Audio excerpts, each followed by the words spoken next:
haguruke haguruke abarundi haguruka ni radiyo ikangurira abarundi guharanira impinduka gukunda igihugu iteka na demokarasi.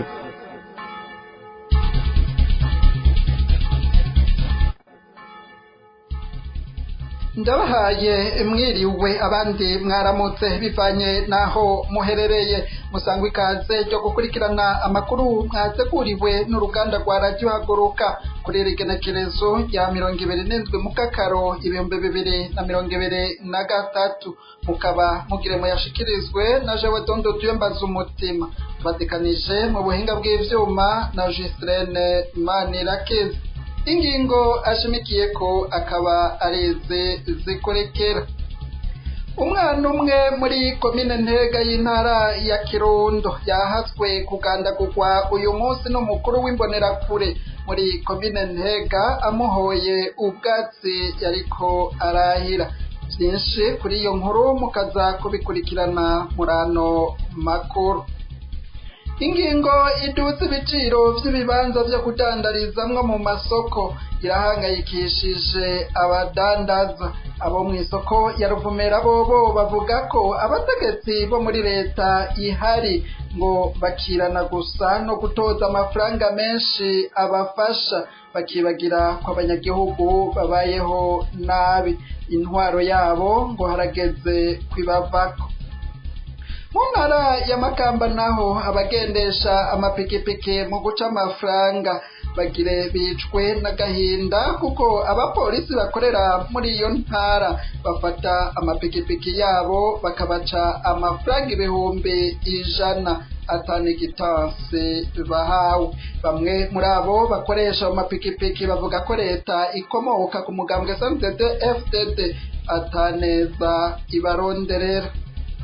Iterabwoba niryo ririko rikorerwa bamwe mu bigisha kubera bariko basaba umuco kwishira hamwe ryo kuziganya no kuguranana microfinance ririko rirategurwa.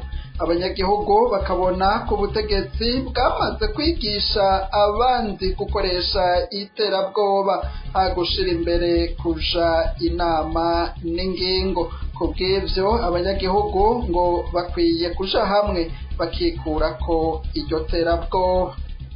Hari n'abigisha bariko basaba kurenganurwa ngo bahembwe udufaranga twabo bakoreye.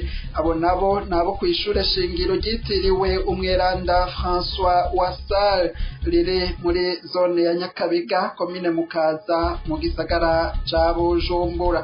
Inyuma y'akanya gato ni inkuru imwe mu buryo buramvuye nkaba nsubiye kubaha ikaze ryo gukurikirana ano makuru.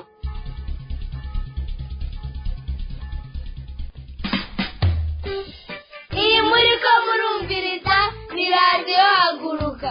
Radio Haguruka, haguruka abarundi turwanira igihugu cacu.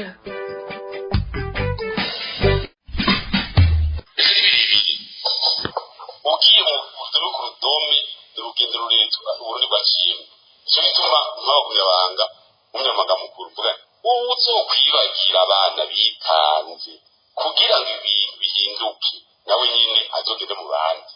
Bibaho hari abantu bacitse imitwe basaduka ubwonko basaduka ubwonko buraseseka. Turabona nk'abigenza nk'abakiri mu ntambara, abigenza nk'uko umenga igihugu kiri mu etat de siège pour victime Kenya. Iyo ni imvugo n'inyifato yo mu ntambara kandi nta gihugu yubaka.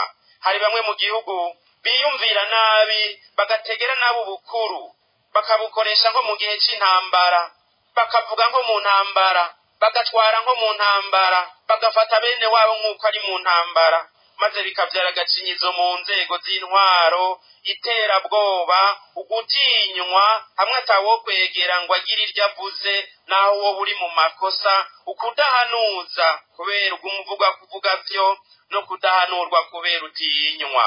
Bigatuma umuntu aguma akangagurika ngo bose baranyanka, bose barandondera, bose bagomba kunkura, maze akaba hari mu ntambara.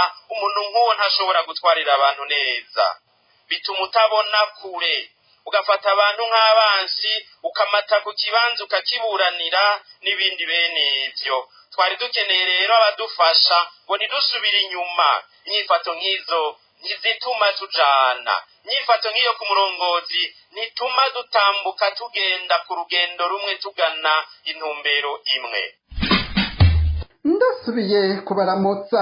Umukuru w'imbonerakure muri komine Ntega y'intara ya Kirundo, Nshimirimana Felix, kwigenekerezo y'uno munsi yahatswe kugandagura umwana mu kumukubita buyoka amuziza ko ariko arahira ubwatsi. Uwo mwana akaba yakomeretse bikomeye aca atwagwa kwa muganga. Agashavu karaniga mu banyagihugu baho muri komine ya Ntega kuko uwo mukuru w'imbonerakure ngo adasiba kubahohotera haba mu kubatoza amafaranga no mu bundi bube gito. Bagasaba ko ubutungane bwokora Felix agahanwa. Nayo abandi bakabona ko baravye ibiriko bibera muri iyo ntara ya Kirundo ngo abarundi nibo bonyene bo guhaguruka bakabihindura, kuko kuri leta ya CNDD-FDD yoyo atavyo yopfa ihinduye. Inkuru twateguriwe na mugenzi wacu Mberamihigo Jean-Marie. Uwo mwana yahohotewe bikomeye yitwa Ndayizeye Jean Claude, akaba afise imyaka 11. Nkuko amakuru adushikira abivuga, hari mu masaha y'imbere y'umutaga uno munsi igihe uwo mwana yariko yahira ubwatsi bw'udutungwa atunze mu nzu. Muri ako kanya niho uwo mukuru w'imbonerakure muri iyo komine ya Ntega ari we Nshimirimana Felix yarenguka aca afata kakana k'agahungu arakubita ahabishe n'aharyoshe gushika naho agakubita inkoni iragakomeretsa cane inyuma y'ukuboko hafi y'umugongo. Aho hose akaba yamuziza ko ariko yahira ubwatsi mw'itongo ryiwe. Uwo mwana akaba yatabawe n'abanyagihugu bumvise ariko araboroga. Muri ako kanya uwo mwana akaba yaciye atabarizwa mu kujanwa kwa muganga kw'ivuriro rito ry'ababikira riri aho ku Ntega. Amaze gushikayo abaforoma bakaba babonye uburemere bw'igikomere bubarengeye, baca bamwandikira urupapuro rwo kumwunguruza ico benshi bita billet de transfert mu kinyamazuru kugira ngo atwagwe ku bitaro bikuru byo mu ntara ya Kirundo. Ariko icyatangaje nuko uwo mukuru w'imbonerakure babimubwiye yaciye azana ipikipiki aranka ko uwo mwana atwagwa ku bitaro bikuru, aca amwungururiza ku rindi vuriro ry'abigenga riraho nyene ku Ntega aho benshi bita kwa Nestor. Ababibonye bakavuga ko uwo mukuru w'imbonerakure yatinye ko uwo mwana ajanwa ku bitaro bikuru by'intara kuko byohava bimenyekana, agashaka ko biherera aho ku Ntega. Aha twamenyesha ko uwo mukuru w'imbonerakure aho muri komine Ntega ari wasanzwe anarongoye ishure shingiro rya Monge riri aho nyene mw'iyo komine. Felix akaba avugwa mu mabi menshi cane yo guhohotera abanyagihugu, aho mbe bisa nk'uko ariwe yasubiriye inzego za komine kuko keshi usanga ariko aca amande abanyagihugu atane gitasi abahaye. Bamwe bagakubitwa ntibagire niyo bitwara, kuko iyo bitwaye kwa musitanteri w'iyo komine Mbanza Bugabo Pierre Claver irangira ataco abafashije. Ibigaragaza ko uwo musitanteri ashigikiye ibikorwa by'uwo mukuru w'imbonerakure. Gushika ubu abanyagihugu twayahaze agashapu karani bagasaba ko uwo mukuru w'imbonerakure yohagarikwa gahanwa. Abandi bo bavuga ko ibiriko bibera muri iyo ntara ya Kirundo biteye ubwoba kuko bisa nk'uko ari nk'agahugu kigenga. Bakabandanya bavuga ko abarundi aribo bonyene bo guhaguruka kugira bahindure intwaro ya CNDD-FDD yoyo atavyo yopfa yarahinduye. Turagukengurukiye Mberamihigo Jean-Marie kuri iyo nkuru. Nibavuga gusa ahubwo bahungura amatwi. Abo ni abadandaza bo mu isoko ya Ruvumera, zone Buyenzi, komine Mukaza, mu gisagara ca Bujumbura. Ni nyuma yaho ku munsi w'ejo igenekerezo rya 26 Mukakaro 2023 bamenyeye ko amafaranga bahora bariha ibibanza bacururizamwo yadugijwe cyane n'ikigo kijejwe gutoza amakori n'amatagisi OBR. Akarorero gatangwa nuko ikibanza cahora kirihwa ku kwezi 110 kigiye kuza kirarihwa 600. Abo badandaza bavuga yuko n'abarangurira mu Bushinwa ayo mafaranga batopfa bayaronse. Bakabona ko abagize leta bikunda birenze urugero, aho bigeze iyo leta abarundi ngo bakwiye kuyihagurukira ikabavako. Ni inkuru tubaza Ninete Nancy Mutoni.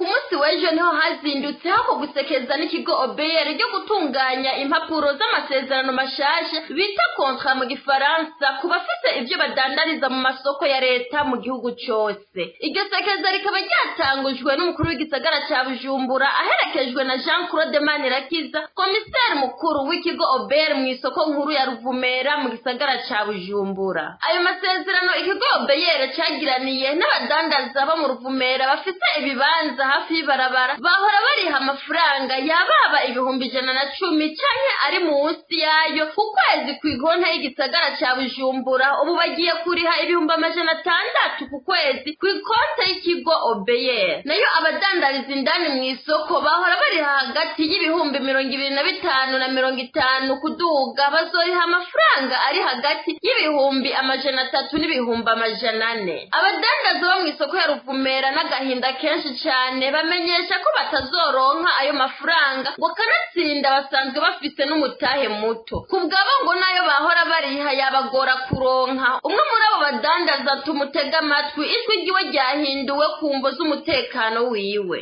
Ikibazo cyo gucuruza gukorera mu isoko bikoze imyaka irenga 20 kigeze ingingo zifatiwe n'iyi leta, ingingo zirimo cyane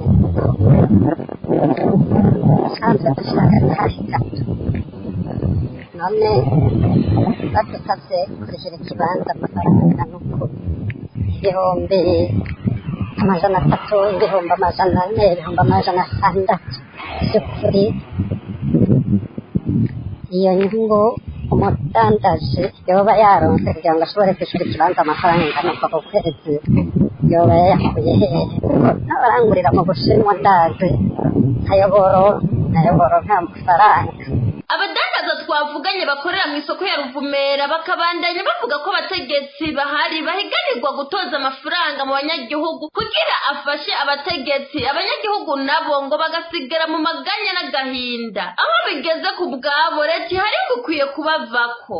Icyo tubona ni uko abagize leta kubera ko bazi ko aya makori dutanga, aya mategeko dutanga ariyo ababeshejeho, baca bashaka kudukandamiza twebwe abanyagihugu kugira ngo bo bibereho neza kandi bayakuye muri twebwe, natwe tugasigara tumerewe nabi.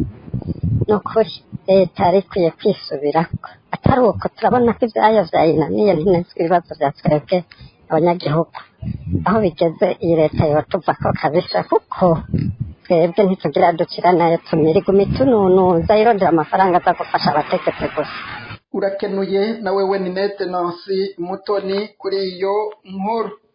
Kuri ico kibazo c'abadandaza bidoga kuko badugirijwe amahera y'ibibanza bakoreramwo, umukuru w'igisagara ca Bujumbura Jimmy Hatungimana uwe yamenyesheje ko imbere yuko igikorwa kiba ngo habanje kubaho umugwi uja mu masoko atandukanye kugira umenye ibiciro canke amahera bariko barariha ibibanza. Uwo mugwi ngo wasanze hariho uduce uwahawe ikibanza agipangisha ku bandi benshi ku buryo ico kibanza kimwe akirihwa 600.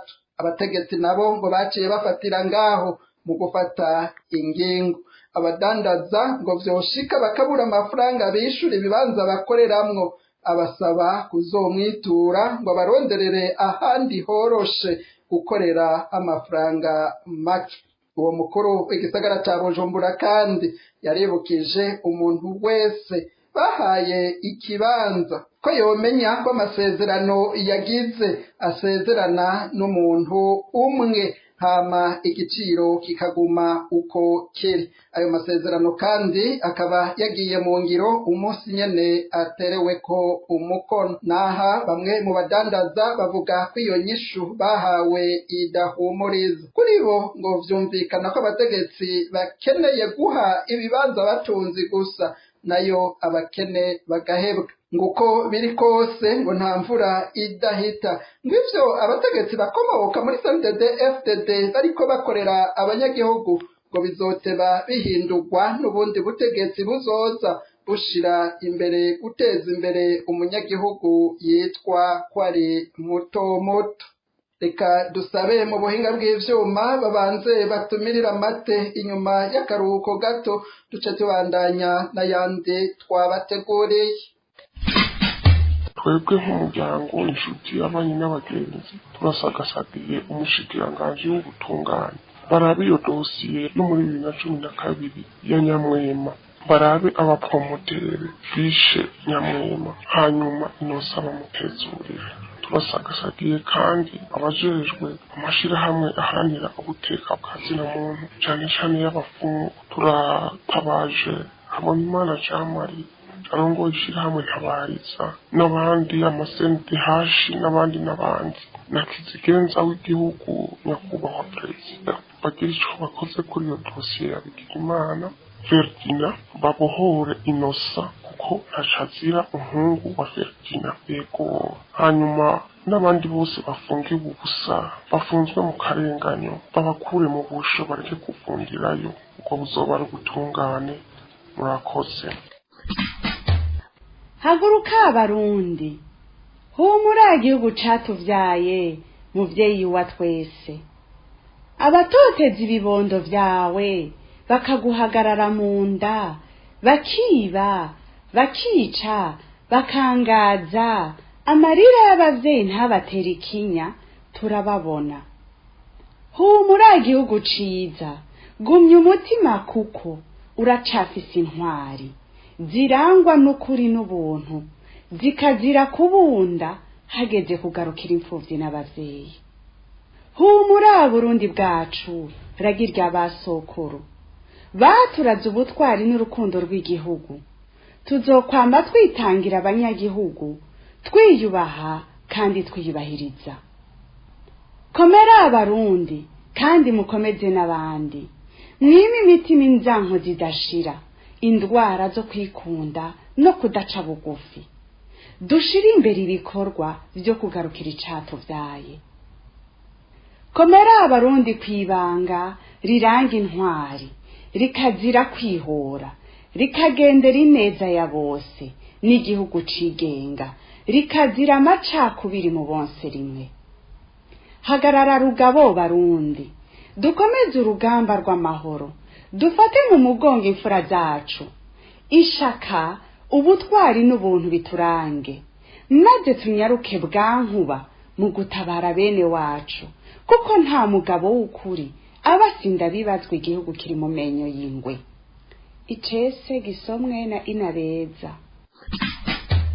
Abigisha bo kw'ishure shingiro ryitiriwe Umweranda François wa Sale riri muri zone Nyakabiga komine Mukaza mu gisagara ca Bujumbura ntibagira ayo bacira nayo bamira bitewe n'akarenganyo babona bariko barakorerwa na mwene iryo shure umupfasoni Yvonne Girukwishaka. Kubwabo bigisha ngo birateye isoni ngo kubona umuntu yishuza utwiwe akagira ko acapfunga. Umupfasoni Girukwishaka Yvonne mwene iryo shure ngo yarakoresheje abigisha ngo hakubahemba ngo yarabapfungishije kugeraho n'ukumvirizwa batumvirijwe. Amafaranga y'amarundi aheraniye abo bigisha akaba angana n'imiliyoni 5,479 n'amajana 328. Kubera iryo deni umwimbo w'amanota abana baronse mu mpera z'uyu mwaka w'ishure ukaba utatangajwe kugi. Userukira iryo shuri imbere y'amategeko ngo akaba yaciye ahamagara igipolisi kiraheza caka amabirete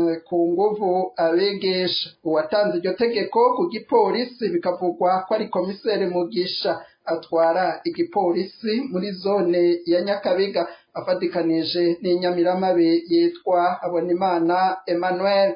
Abigisha bakaba ngo baciye basaba iyo nyamiramabi kubaha urwandiko rwerekana ko batanze amabirete no kubishuriza amafaranga yabo baheraniwe.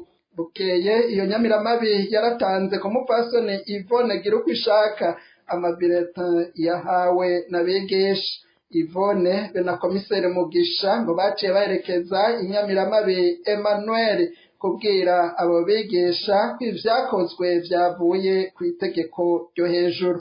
Aho hejuru havugwa akaba ari ku mukuru wa zone Nyakabiga ariwe Ndiho Kubwayo Gerve. Yvonne nawe akaba yaciye abwira abo bigisha ko atamahera azobaha ngo baritwara aho bagomba. Ubu abo bigisha bari mu gahinda aho bavuga ko mu gukorera kuri iryo shure atari ibikorwa rusangi bari bagiye kuharangurira, ngo bari bazi ko bazohembwa. Ubu bakaba bashonje barasohorwa mu mazu y'abandi bapanze. Bakaba abo bigisha basaba inzego zibifitiye ububasha cane cane ubutungane kubishuriza udufaranga twabo bakoreye. Abanyagihugu bamwe bo muri zone Nyakabiga bumvise ivyo biriko biba kuri abo bigisha, bamenyesha ko ku ntwaro ya CNDD-FDD uwifise ngo niwe ashigikirwa n'ubutegetsi, uwutifise agahonyangwa bene umurango barorera. Ubutungane nyabwo kuboneka mu Burundi ngo haracari impinga ndende. Twagerageje kurondera umupfasoni Yvonne Girukwishaka kugira tumubaze ibijanye n'iryo deni, ariko turamukena. Agahinda n'umubabaro nivyo birangwa mu bakora umwuga wo kunguruza abantu bakoresheje amapikipiki mu ntara ya Makamba. Abo banyagihugu bagiriza abapolisi bakorera muri iyo ntara ko bafata ipikipiki zabo bakabatangisha amafaranga 100,000 mu gihe ayo mafaranga atozwa atani gitansi bahawe. Abo bakora uwo mwuga babona ko ari ubusuma bariko barakorerwa na bamwe mu barongoye igipolisi aho muri iyo ntara. Kubwa bamwe muri abo badereva b'amapikipiki ngo harageze ko bakanura bakabona ko ataneza leta ya CNDD-FDD ibashakira maze bashira inguvu hamwe bayikureko. Inkuru tubaza Aline Munezero. Abakora umwuga wo kunguruza abantu bakoresheje amapikipiki mu ntara ya Makamba bavuga ko bageramiwe n'abapolisi bakorera muri iyo ntara mu kubatoza amafaranga y'umurengera kandi atansiguro bahawe. Abo bapolisi ngo binyegeza ku mabarabara yose ipikipiki irenganye bakayifata. Rimwe na rimwe mbere abo bapolisi ngo barakoresha inguvu mu gufata ayo mapikipiki batitaye ku mutekano w'ababiyunguruje kuri zo. Ipikipiki zifashwe aho gusuzuma ko zoba zikwije ivyangombwa ngo zica zijanwa nyabuna mu biro vya komisariya. Muri ico gihe rero ipikipiki yose ifashwe ngo iraheza ikarekugwa habanje gutangwa amafaranga 100,000. Igitangaza abo bashoferi b'izo pikipiki ngo nuko ayo mafaranga atozwa atagitasi bahawe. Ngo hari n'igihe bamwe muri abo bapolisi batumbereza inkoho kuri abo bakora uwo mwuga bakababwira ko babarasa kandi ntihagire inkurikizi. Aha bakibaza icaha bakoze cotuma baraswa bikabayobera. Abo banyagihugu bakaba badoma urutoke ku ntwazangabo mu gipolisi izwi ku izina rya Moise Arakaza bataziranyeganyega, aho ngo aboneka cane mu mabarabara yo muri komine Mabanda. Uwo Moise Arakaza akaba ari we yaherutse kugenwa ngarongora igipolisi muri komine Mabanda, aho yaje avuye muri komine Nyanzarake. Moise Arakaza bataziranyeganyega akaba yaravuzwe mu mabi menshi yagiye arakorera abanyagihugu mu ntara zose yagiye arakoreramwo, ariko inzego zo hejuru mu gipolisi zikirabira hirya. Mu minsi iheze akaba yarakubiswe mu mishamirano yabaye hagati yiwe hamwe n'abagendesha amapikipiki aho nyene muri komine ya Mabanda. Naho urongoye igipolisi mu ntara ya Mabanda yari yamubujije gufata izo pikipiki ngo ntahengeshanya gusahura amafaranga muri ubwo buryo. Abo bakora umwuga wo kunguruza abantu ku mapikipiki babona rero ko ari ubusuma bariko barakorerwa na bamwe mu gipolisi aho mu ntara ya Makamba. Kubwa bamwe muri abo badereva b'amapikipiki ngo harageze ko bakanura bakabona ko ataneza leta ya CNDD-FDD ibashakira maze bashira inguvu hamwe bayikureko. Aline Munezero turagoshemeye. inyuma yaho abigisha bahurikiye mu kigo FLE Fondation pour le logement des personnels de l'enseignement batanguriye gusaba umuco kuri microfinance iriko itegurwa gushingwa, bamwe muri bo baciye batangura gutegwa ubwoba. Hakaba haciye iminsi bamwe bakoreshwa amanama y'iterabwoba, abandi bahamagagwa ku matelefone yabo bategekwa kwemera uko microfinance izo bitunganijwe kose ku neza yabo, atari uko bagafatwa n'igipolisi. Abanyagihugu bo babona ko abarundi badakwiye kurera amaboko, nyabuna bakiganzura iryo terabwoba ry'intwaro ya CNDD-FDD ryo kwima ijambo umunyagihugu. Vyinshi kuri mikro ya King Blaise Iranzi. Kuva hatanguye kuvugwa ivyerekeye FLE Microfinance, abigisha bagumye basaba umuco abarongozi babo, ariko nkuko amakuru adushikira abivuga, uwo muco ntiwigera uboneka. Ivyo rero nivyo vyatumye bamwe n'abandi muri abo bigisha baza barayaga hirya no hino kuri ico kibazo. Bamwe ugasanga bayagira mu magrupe WhatsApp basanzwe bahurikiyemwo. Ico benshi baguma bahurizako nuko hamwe bitokunda ko iyo microfinance yabo yoshigwa mu cicaro ca mbere kugira bitwe abanyamitahe bongere baze baragabura inyungu, hofuma hagaburwa amatungo basanzwe bafise mu kigo FLE, kuko microfinance igiye mu cicaro ca gatatu izoba ibakumira kandi aribo bene imitahe. Amakuru Radio Haguruka ifise yemeza ko bamwe muri abo bigisha baciye batangura gutegwa ubwoba. Hakaba hari abakoreshwa inama zo kubategeka kwemera uko microfinance izoba itunganijwe. Hakaba hari n'abandi baronka ababahamagara ku matelefone bakabatera ubwoba. Akarorero ka hafi akaba ari umwigisha aheruka guhamagarwa n'umwe mu ntwazangabo mu gipolisi cy'u Burundi amutegeka ko yohagarika ibiyago ariko agirana n'abandi basangiye groupe ya WhatsApp kuri ico kibazo ca FLE. Uwo mwigisha akaba yabwiwe ko hamwe batobiheba we na bagenzi we igipolisi kizobashirako icaha c'ikiroberi n'imigumuko nk'uko muvyiyumvira. Amajwi dukaba tuyakesha urubuga rwa WhatsApp.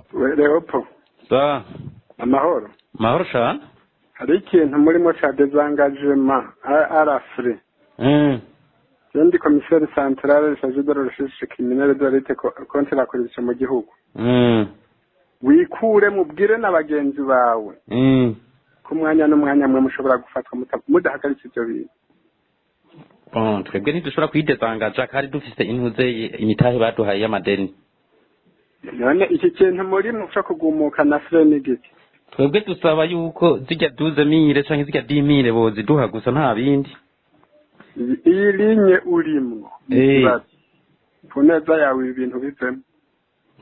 Kukwagiriza roberiyo n'imigumuko ni ikintu c'umwanya muto. Urumva ko abari kinyoma n'ahandi, urumva umuntu akwagije. Tuno turagukurikira cyane.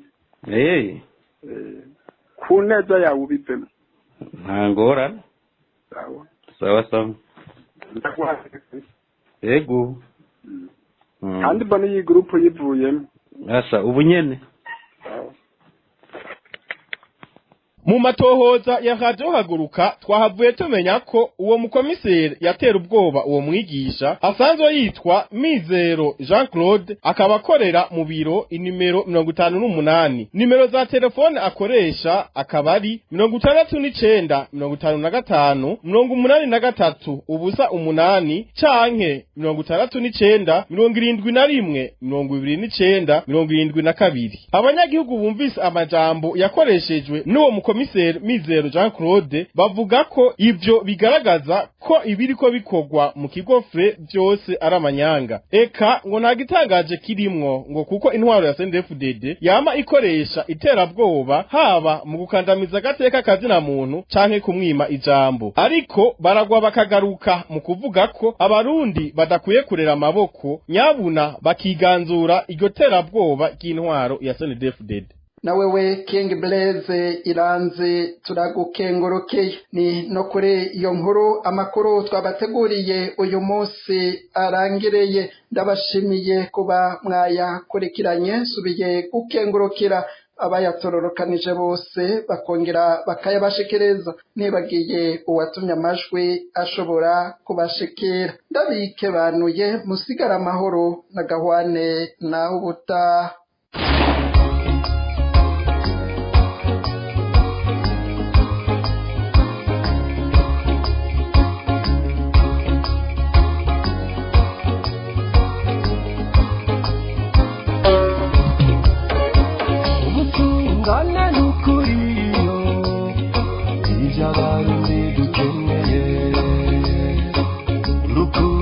Amahoro iby'abarundi tunyotewe ntabwicani kugeza n'igisango bugikorwa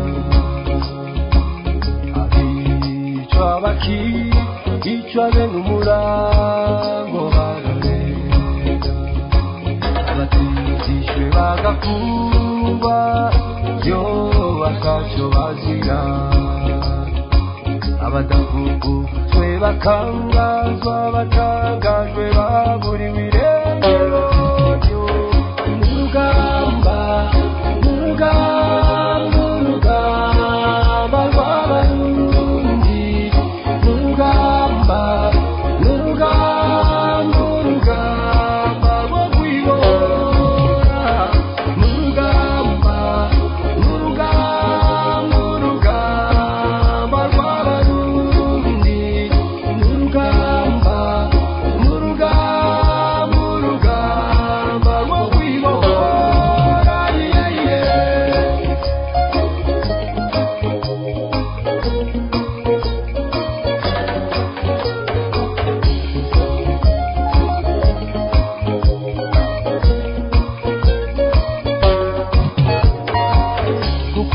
intekera ku mutwe abarundi twarirambiwe uku kwamadutura turayo abarundi twarirambiwe ukwama twita impunzi abarundi twarirambiweyo ibuke kwata murundi w'umutima rero amaboko igihugu kiri mu manga abana bawe bazokubaza aho barura abavyeyi barira hagarara runtu na rutare fashizo kura z'uburundi gutabara ibuke kakaranga k'abatwokuru turangwe n'akabanga ubuntu n'ubutwari bitubera inkizo n'umuheto muri rugamba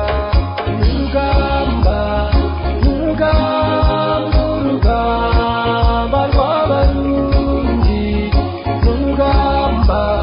n'urugamba rwo kwibora n'urugamba rw'abarundi n'urugamba rwo kwibora uze mwana wa Nyaburunga wibuke ko abiguze Uburundi na Afurika batigeze birengagiza umubabaro w'ikiremwa muntu kandi bamye bafatanye mu nda umenye ko umuheto w'izo ntwari utavunitse kandi ibanga ryazo ari ntibagiranwa aho uri hose harageze kuba intwari muri uru rugamba rwo kwibohora kuko twese abarundi dukeneye amahoro arama.